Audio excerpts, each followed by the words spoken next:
thank you guys. I really appreciate it. How about a hand for all these gentlemen and ladies up here, right? You know, 363 days ago, 2 days away from my anniversary of my accident, one that I and many of my family and friends, the multi-sport community, will never ever forget. Hemingway said, "The world breaks every one of us, and many are stronger at the broken places." For me, that's true, since I now have titanium in my back to prove it. You know, I've said it before, and I'll say it again. You know, we need to live life through the windshield, not the rearview mirror. Bad things happen to everybody. We have to pick ourselves up and move forward, and that's exactly what the Challenged Athletes Foundation is all about. Helping us pick ourselves up and move forward. You know, the deck was definitely stacked against me, but when I knew I was awarded a hand cycle, I was able to play a different game. You know, we mentioned how many triathlons and marathons that I've done. You know, and this sport is addicting. You know, I love pushing myself. I love being competitive. And, you know, we all understand the power that sports and being active has in everyday life. And for someone that was in a rehab facility 7 months ago, you know, I saw firsthand many people that unfortunately didn't have that drive or desire to kind of go on. Obviously, you know, what a lot of us have gone through is not a good ordeal, right? But with the help of the Challenged Athletes Foundation, to know that there's something out there that we can push ourselves and challenge ourselves, just like I did when I was doing marathons and triathlons before. The running community, the multi-sport community is a unique group of individuals that help you push through to see your goals. And I can already say right now that, fortunately through this foundation, I've met a lot of wonderful individuals, and some of them are in this room, that helped me spec out my hand cycle.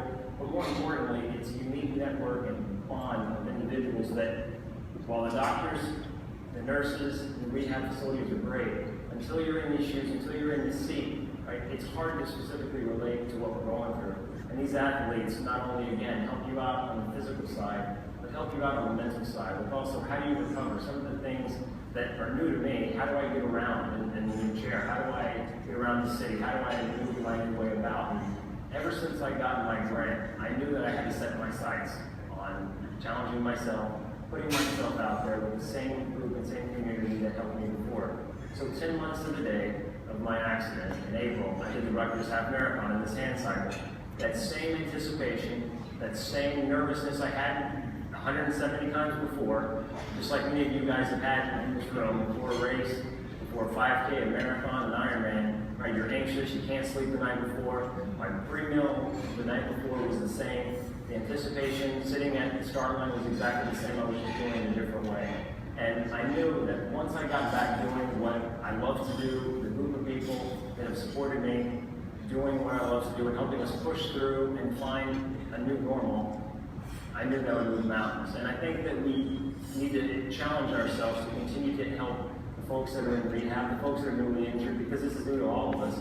And until you go through this, it's really hard to relate. And again, the people up here that I've talked to, the people out in the crowd tonight that have been tremendous supporters, they understand that anything is possible. And again, when I did my first half marathon, I didn't know exactly what to expect. I wanted to finish, but I also didn't want to make a fool out of myself because I really didn't know what to expect. Again, I took the hand cycle out on snowy out in New Jersey at Liberty State Park, and it was wonderful. I had a group of my friends, and I trained indoors just like I did when I was running marathons and triathlons, but I really didn't know what to expect. But I overcame those obstacles, and I knew, and what I was able to see was my recovery trajectory. As soon as I got in the hand cycle, it improved and increased dramatically. I put myself out there, I started training just like I did in the past. I kept getting stronger, and all of a sudden, I was able to start doing a lot of things that I became more independent. I'm still not very independent. I'm still not very dependent on a lot of other people, and I greatly appreciate the help and support. You know, part of my problem is that, you know, terms efficient and hurry up are no longer in my vocabulary. You know, I was sitting there watching the NBA Finals last night, and the 4 quarters took me 5.5 to watch, right? So it takes time, but, you know, we get through it. And with this unique bond of challenged athletes, able-bodied athletes, we're all in this together. Again, bad things happen, we pick ourselves up, and we move forward. You know, going forward, I'm looking forward to November the 1st, the 2015 edition of the New York City Marathon. You know, there's not a day like that in New York City, so I encourage everybody to come out and support. And there's a few other athletes that are here today that are going to be doing that as well. So I'll be on my CAF hand cycle, supporting the organization and going through all 5 boroughs and loving every minute of it. You know, first and foremost, I want to thank everybody in this room. You guys, every one of you, and all the supporters throughout the Challenge Out Athletes Foundation understand the significance of supporting us means, right? So we're able to overcome these obstacles, and with your support, we couldn't do it without you. I also want to thank my partner, Wayne Stevens, who for 15 years has been by my side, and the last year definitely brings a new meaning of being by my side. My friends and family, my incredible work organization who's here tonight supporting the Railworks. I couldn't do it without you. Again, everybody in this room, Bob Babbitt, the founding members of the Challenge Athletes Foundation for believing in us and giving us this incredible opportunity to help overcome these obstacles and believe that anything is truly possible. So thank you all once again. I appreciate it.